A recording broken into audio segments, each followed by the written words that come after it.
নমস্কার, শুভ সকাল জানিয়ে আজকের দিনটা শুরু করছি। আশা করছি সকলেই ভালো আছেন, আমিও ভালো আছি।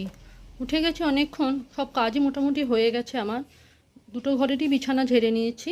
এটা ভেতরের ঘরটা, এটা সামনের।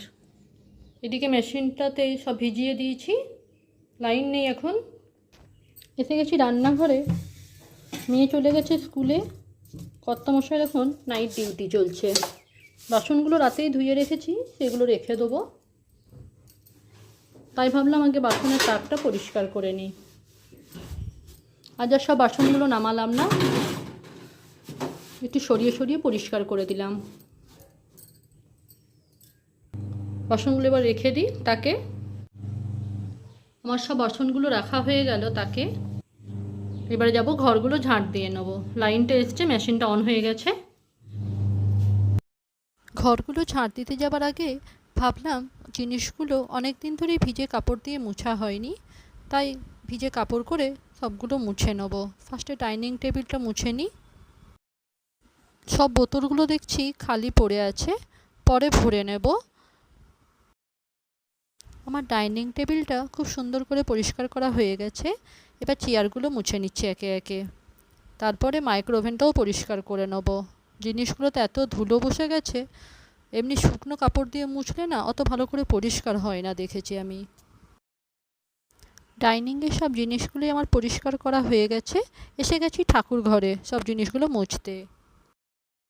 এই র্যাকটা তো খুব সুন্দর করে পরিষ্কার করে নিলাম।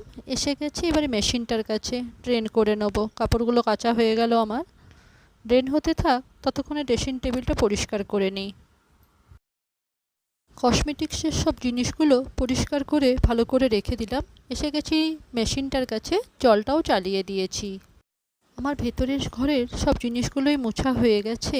মেশিনের কাপড়গুলোও উঠিয়ে পরে ড্রাই করতে দিয়ে এসেছি। এসে গেছি সামনের ঘরটাতে, জিনিসগুলো সব পরিষ্কার করে রেখে দিয়ে কাপড়গুলো মিলে নেব। তারপরে যাব ঘরগুলো ঝাঁট দিয়ে নেব। ঘড়িতে 9টা মতন বাজলেও বাড়ির সব আমার বাসি কাজ হয়ে গেছে। এবার চাটা করে খেয়ে নেব, তারপরে চান করতে চলে যাব। কর্তামশাই অবশ্য এখনও ফেরেনি। এসে গেলাম রান্নাঘরে, চাটা চাপিয়ে দিই। একটু আগে পুজো করে উঠলাম, এখন এসে গেছি রান্নাঘরে, জলখাবারটা বেড়ে খেয়ে নেব। একটু আগে আমার রান্না শেষ হলো দুপুরে। আজ অবশ্য অনেক কিছুই রান্না করেছি আমি।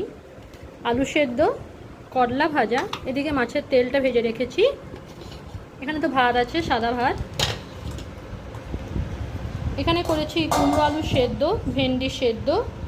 মেয়ে খাবে না কুমড়ো আলু সেদ্ধ বলে, ওর জন্য আলাদা করে সেদ্ধ করেছি আলু। এদিকে পটল আলুর তরকারি, মাগুর মাছের ঝোল আর একটু চচ্চড়ি। খাবার খেয়ে আবার আপনাদের সঙ্গে দেখা করছি। খাবার খেয়ে উঠে বাসনগুলো ধুয়ে নিলাম। এবারে আপনাদের সঙ্গে বিকেলে দেখা করব। বিকেল থেকে অবশ্য আপনাদের সামনে আর আসা হয়নি, এসে গেছি রাত্রে একেবারে। একটু আগে আমি রাতে রান্নাটা শেষ করলাম। বানিয়েছি রুটি, আর এইদিকে বানিয়েছি একটু ভেজ মাঞ্চুরিয়ান। কর্তামশাই এখনই বেরিয়ে যাবে খাবার খেয়ে, নাইট ডিউটি আছে। রাতের মতন তাহলে ভিডিওটা এখানেই শেষ করছি। আশা করছি ভালো লাগবে। ভালো লাগলে লাইক করে দেবেন, কমেন্ট করে জানাবেন কেমন লাগছে ভিডিওগুলো। শুভরাত্রি।